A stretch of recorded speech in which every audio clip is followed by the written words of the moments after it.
Bakayım. Portrait.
overlegcomité daarover bijeen.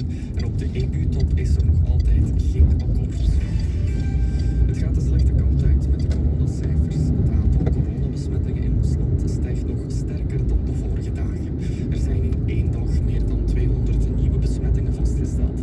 Het 7-daagse gemiddelde schiet zo met 60% omhoog naar gemiddeld 143 nieuwe besmettingen per dag. Over een uur komt het overlegcomité bijeen over het stijgende aantal besmettingen. Mogelijk komen er ook extra maatregelen. Alles hangt af van hoe goed we die huidige maatregelen naleven, zegt expert Pierre van Damme. Dat is een stukje solidariteit die we nu aan de dag moeten leggen om te zeggen van kijk, als we het nu vandaag allemaal goed doen, ja, dan gaan wij het niet moeten verstrengen. En als dat niet het geval is, ja, dan moeten we alles terug in vraag stellen. Een van de zaken zou kunnen zijn dat men zegt van kijk, restaurants blijven open, maar bepaalde takken van de horeca zullen terug dicht moeten. Op het overlegcomité zal ook de contactopsporing ter sprake komen, want die loopt veel te traag. Dat blijkt ook in Beringen. Daar kreeg de burgemeester donderdag te horen dat er 11 nieuwe besmettingen waren in zijn stad, maar die zijn nog niet in kaart gebracht. Burgemeester Thomas Vins. Ik ben dan gisteren opnieuw geïnformeerd dat we nog niet elke patiënt bereikt hadden. Dus dat er ook nog geen echte bronbepaling kon gebeuren, dat er nog niet gespecificeerd was van waar het juist kwam, maar dat er inderdaad om 11 besmettingen ging. Dat ik mij wel kon vertellen dat er 2 keer 2 collega's waren die met elkaar in contact gekomen waren van die 11, maar meer